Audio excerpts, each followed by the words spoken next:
सभी। आज हम डिस्कस करेंगे चैप्टर 9 के एमसीक्यूज, कॉम्प्लेक्स कंपाउंड, उपसहसंयोजन यौगिक। तो कॉम्प्लेक्स कंपाउंड जानते हो, इम्पोर्टेंट चैप्टर है, 4 मार्क का क्वेश्चन भी इसमें से आता है और उसके एमसीक्यू भी बहुत इंटरेस्टिंग है, अच्छे एमसीक्यू हैं। आप थियरी बेस थोड़ी अच्छे से तैयार करोगे तो आपको एमसीक्यू तैयार हो जाएंगे। तो कॉम्प्लेक्स कंपाउंड में पहला क्वेश्चन है संयोजकता पर से। आप जानते हो कि कॉम्प्लेक्स कंपाउंड में 2 संयोजकता होती है, प्राथमिक और द्वितीयक। तो द्वितीयक संयोजकता को किस नाम से जानते हैं, उसी को लेकर एक क्वेश्चन है। पहला क्वेश्चन है, उप सहसंयोजन यौगिक में धातु आयन की द्वितीयक संयोजकता को खाली जगह कहते हैं। तो द्वितीयक संयोजकता को कहते हैं धातु का सवर्ग अंक, यानी उप सहसंयोजन अंक। तो धातु का सवर्ग अंक यानी लिगेंड की जो संख्या होती है द्वितीय संयोजकता को क्या कहते हैं, धातु का सवर्ग अंक कहा जाता है। तो आपका आंसर हो जाएगा option number A. Next question है, इथेन 1,2-डायएमीन किस प्रकार का लिगेंड है। तो द्विदंतीय ऋण, द्विदंतीय धन, द्विदंतीय तटस्थ और त्रिदंतीय तटस्थ। तो आपका आंसर हो जाएगा द्विदंतीय तटस्थ। इथेन 1,2-डायएमीन द्विदंतीय तटस्थ यौगिक है। नेक्स्ट क्वेश्चन है, ईडीटी पर का विद्युत आवेश कितना है। तो ईडीटी पर का इथेन डायएमीन टेट्रा एसीटेट, इसका विद्युत आवेश होता है -4। आप देखेंगे स्ट्रक्चर है उसके अंदर, इसका विद्युत आवेश है -4। निम्न में से कौन सा तटस्थ उप सहसंयोजन यौगिक है। तो आपके पास 4 ऑप्शन है। तटस्थ उप सहसंयोजन यौगिक, आप देखिए इसके ऊपर कोई आवेश नहीं है। यहाँ पर ये K+ और ये माइनस, यहाँ पर ये प्लस और ये माइनस हो जाएगा, यहाँ प्लस माइनस। तटस्थ उप सहसंयोजन अणु के रूप में कौन सा यौगिक मिलता है। तो NiCO4 वो आपका तटस्थ उप सहसंयोजन अणु के स्वरूप में प्राप्त होता है। हमारा नेक्स्ट क्वेश्चन है, CONH3 संकीर्ण के जलीय विलयन में कितने आयन मुक्त होंगे। तो आप आयनीकरण देखिए, आप जानते हैं कि इन दोनों के बीच कौन सा बॉन्ड होता है, आयनिक, और यहाँ पर सवर्ग सहसंयोजक बंध। तो जब हम इसका आयनीकरण करेंगे तो आपको किस तरह आयन मिलते हैं देख लीजिए। ये आपको मिल जाएगा -3 और ये मिलेगा ये +3 और ये 3Cl-। दैट मीन्स यहाँ पर 3 ऋण आयन और एक ये धन आयन, इसका आयनीकरण होता नहीं है। तो यहाँ पर आपका ये 1 आयन और यहाँ पर 3 आयन, टोटल आयनों की संख्या हो गई 4। तो इस प्रकार इसका हम संकीर्ण का जब आयनीकरण करते हैं जलीय विलयन में, तो आपको कितने आयन मिल रहे हैं, 4। ये हमेशा याद रखना है, आगे हो या पीछे हो, ये कॉम्प्लेक्स जो कंपाउंड है सवर्ग वृत्त के अंदर जो भी चीज़ें हैं उनका आयनीकरण होता नहीं है। तो टोटल यहाँ आयनों की संख्या कितनी हो गई, 4। इसी तरह और कोई भी एग्जाम्पल आए तो इसी तरह आपको सॉल्व करना है। चलिए नेक्स्ट क्वेश्चन है, FeNH3+CN4 संकीर्ण आयन में किस प्रकार की समावेता रखता है।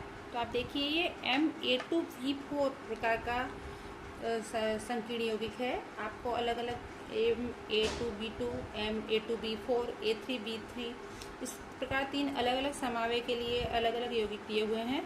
तो ये A2B प्रकार का B4 प्रकार का यौगिक है, तो इसमें समावेता का प्रकार हो जाएगा सिस और ट्रांस। आप समावेता पढ़ोगे तो भौमितिक समावेता में आपको इसका आंसर मिल जाएगा। नेक्स्ट है किलेट के उपयोग, लास्ट पैराग्राफ इस चैप्टर का, उसमें ये क्वेश्चन का आंसर मिलेगा। फोटोग्राफी में निम्न में से कौन सा संकीर्ण उपयोगी है। तो AgH2O3 twice, that is the, यह आपको फोटोग्राफी में उपयोगी संकीर्ण यौगिक है। नेक्स्ट क्वेश्चन है, निम्न में से कौन फेशियल और मेरिडियनल भौमितिक समावेता रखने वाला संकीर्ण। तो फेशियल और मेरिडियनल के लिए आप उसी समावेता के टॉपिक में पढ़ेंगे। तो A3B3 Ma3B3 प्रकार का जो यौगिक होता है वो फेशियल और मेरिडियनल समावेता देता है। तो इसमें आप देखिए A3B3 रचना कौन रखता है, आपका ऑप्शन नंबर C। तो आपका आंसर हो जाएगा CONH3CO3। तो दैट इज द मेरिडियनल और फेशियल समावेता ये रखता है। नेक्स्ट है CONH3,5Cl, Cl2 में CO की प्राथमिक संयोजकता या ऑक्सीडेशन अवस्था क्या है। आप देखिए इसके ऊपर -2, यहाँ पर आवेश +2, Cl इस साइड आएगा तो -1, तो 2 और 1 कितना हो जाएगा, 3। तो CO की जो वैलेंसी है या प्राथमिक संयोजकता है ऑक्सीडेशन अवस्था कितनी मिल जाएगी, आपको 3 मिल जाएगी। ठीक है, चलिए नेक्स्ट क्वेश्चन है, संकीर्ण NiCO4 में मध्यस्थ धातु परमाणु का विद्युत आवेश कितना है। तो CO जैसा कि आप जानते हैं कैसा लिगेंड है, तटस्थ लिगेंड है, तो उसका आवेश क्या हो जाएगा, 0। तो Ni एंड CO तो क्या हो जाएगा, 0 कितने हैं, 4। देयरफॉर आपको आवेश कितना मिलेगा, Ni का 0। तो यहाँ पर इसका विद्युत आवेश टोटल मिल रहा है आपको 0। बिल्कुल सिंपली लिगेंड का आवेश याद हो तो आप उस पर से धातु का आवेश ज्ञात कर सकते हो। वैसे भी ये कैसा, अभी हमने आगे के क्वेश्चन में देखा था, NiCO4 कैसा अणु है, तटस्थ संकीर्ण यौगिक है। नेक्स्ट क्वेश्चन पर चलते हैं। हमारा नेक्स्ट क्वेश्चन है CONH3 में संकीर्ण में सहसंयोजक बंध की संख्या कितनी। बेटा आप जानते हैं कि इधर होता है आयनिक बंध, यहाँ होता है सवर्ग सहसंयोजक बंध। आपको सहसंयोजक बंध की संख्या पूछिए तो NH3 इसमें कितने सहसंयोजक बंध हैं, 3। तो 3 और टोटल कितने हैं ये 6, तो 3 छंग कितना हुआ 18। तो यहाँ पर कुल सहसंयोजक बंध की जो संख्या है वो आ जाएगी आपकी 18। ठीक है।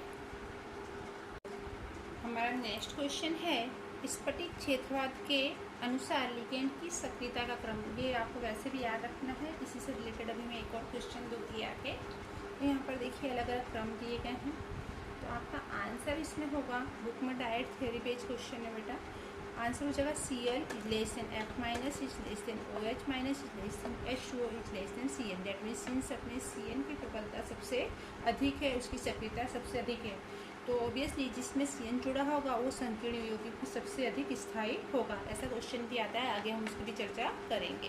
तो आपका इसमें आंसर हो जाएगा ऑप्शन नंबर डी। ठीक है, चलिए नेक्स्ट क्वेश्चन अभी जैसे मैंने बताया था संकीर्ण की स्थायिता में से आता है, तो निम्न में से कौन सा आयन सबसे अधिक स्थायी है। आपके सामने 4 ऑप्शन है, FeCl6, FeH2O6, FeCN6, FeNH36। हम सक्रियता का क्रम देखें तो होता है Cl minus is less than H2O is less than NH3 is less than Cn। तो इसमें आप देखिए Cn इसके साथ जुड़ा हुआ है, इसमें Cn है तो सबसे अधिक स्थायी ये हो जाएगा, और सबसे कम स्थायी पूछा जाए तो FeCl6 हो जाएगा। तो आपका इसके लिए सही आंसर है ऑप्शन नंबर सी। चलिए आपका नेक्स्ट क्वेश्चन है FeCN6-3 संकीर्ण में Fe+ आयन की चुंबकीय चालक मात्रा बताइए। आपके पास 4 ऑप्शन है, इसे हमें फाइंड करना पड़ेगा।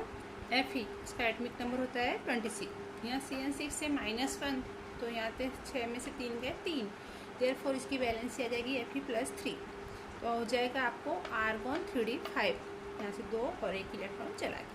अब यहाँ पर Cn जो है प्रबल लिगेंड है, अभी हमने देखा था। जब प्रबल लिगेंड अगर आप इसकी थ्योरी पढ़ेंगे तो जब प्रबल लिगेंड जुड़ते हैं तो डी कक्षक में पुनर्व्यवस्था होती है। वैसे इसमें क्या होगा 1 2 3 4 5 अलग अलग इलेक्ट्रॉन आएंगे, लेकिन जब रीअरेंजमेंट होती है तो ये हो जाएगा 1 2 3 4 एंड 5, और Cn जोड़ने आपको 6, तो यहाँ पर 6 Cn आ गए। अब यहाँ पर अयुग्मित इलेक्ट्रॉन की संख्या कितनी आई, एक अयुग्मित इलेक्ट्रॉन है यहाँ पर, तो म्यू बराबर वर्गमूल में n+2, तो 1 1+2, तो 3 एकम 3। आपका आंसर हो जाएगा 1.734 मैग्नेटॉन। ओके, तो ऑप्शन नंबर ए सही है। ये मैंने करके इसलिए बताया ताकि कोई भी आए तो आप इसको अच्छे से सॉल्व कर सको। कोई भी संकीर्ण आए जिसमें आपको चुंबकीय चालक मात्रा पूछी हो तो आपको इसी तरह से सॉल्व करना है। ठीक है, हमारा नेक्स्ट क्वेश्चन है K2NiCN4 का IUPAC नाम। दैट मीन्स आपको IUPAC नोमेनक्लेचर भी अच्छे से सीखना है। ये MCQ में भी और इवन 2 या 3 मार्क्स में भी अलग अलग 3 नाम आपको पूछ सकते हैं कि निम्न के IUPAC नाम दीजिए। तो K2NiCN4, तो बेटा कैसे करते हैं, इसके रूल्स को फॉलो करना है। आप इसको देखिए, हम K2 that is the potassium, Cn 4 है, और लिगेंड अगर ऋणात्मक हो तो O प्रत्यय लगता है, तो ये हो जाएगा आपका टेट्रासाइनो। धातु में हम कौन सा प्रत्यय लगाते हैं, 8 प्रत्यय, तो आपका हो जाएगा पोटेशियम टेट्रासाइनो निकलेट। ये तो हो गई इसके नाम की बात। अब यहाँ देखिए 2 ऑप्शन निकलेट और 2 निकल दिए हैं, तो आपका ऑप्शन सी और डी तो पहले ही रॉन्ग हो जाएगा, निकल तो आएगा ही नहीं, 8 लगेगा। अब बात आती है ऑक्सीडेशन अंक की। ऑक्सीडेशन अंक क्या आ जाएगा, 2 आ जाएगा। कैसे आ जाएगा, 2K+ एंड NiCN4 -2, तो यहाँ पर 2K+ और NiCN4 -2, तो यहाँ पे Cn का कितना होता है, Cn है 4, Cn का ये हो जाता है आपका -1 इक्वल टू -2, और यहाँ पर ni इक्वल टू -2 एंड +2, 4 में से 2 गया, आपका आंसर आएगा 2। उसको हम किस में दर्शाते हैं? रोमन अंक में दर्शाते हैं। तो आपका सही आंसर है पोटेशियम टेट्रासाइनोनिक्लेट 2। तो इस तरह नामकरण की भी आपको प्रैक्टिस करनी है अच्छे से, तो आपको इस तरह के MCQ भी पूछे जा सकते हैं। नेक्स्ट क्वेश्चन है CONO3 NH3 में निम्न में से किस प्रकार की समावेता है? आयनिक, भौमितिक, बंधन और प्रकाश समावेता। ये समावेता के क्वेश्चन में से है।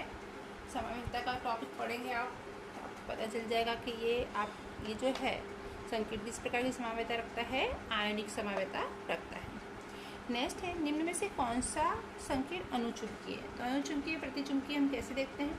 अगर संकीर्ण रचना में अयुग्मित इलेक्ट्रॉन होता है वो अनुचुंबकीय गुणधर्म रखता है, और अयुग्मित इलेक्ट्रॉन नहीं होता है, सारे जोड़ी में होते हैं तो प्रतिचुंबकीय। आप इसका स्ट्रक्चर बना के देखेंगे तो NaCl4 है, वैसे भी ये निर्बल लिगेंड है तो पुनः व्यवस्था तो होगी नहीं, तो इसमें आपको अयुग्मित इलेक्ट्रॉन देखने को मिलेंगे।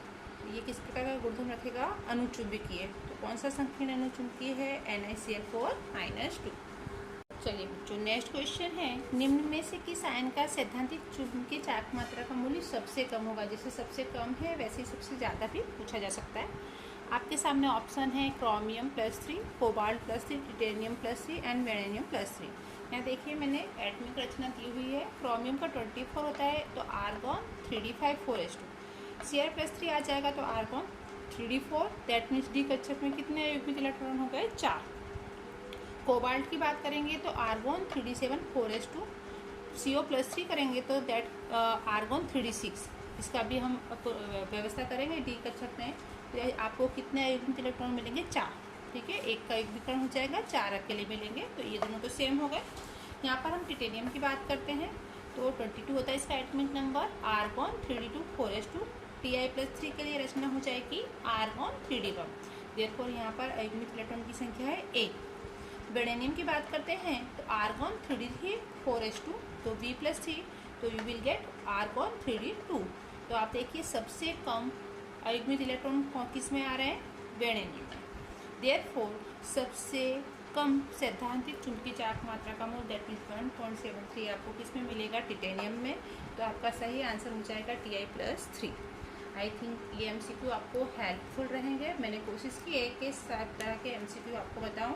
इस तरह के और MCQs की आपको प्रैक्टिस करनी है। ये चैप्टर बहुत अच्छा है, इम्पॉर्टेंट भी है, और 4 मार्क के क्वेश्चन के लिए भी इम्पॉर्टेंट है। तो इसकी सारी थियरीज बहुत अच्छे से तैयार करना, और थियरी अच्छे से तैयार करोगे तो MCQ आपको ऑटोमेटिकली तैयार मिलेंगे। नेक्स्ट चैप्टर के साथ हम फिर से मिलेंगे। Okay, bye, take care.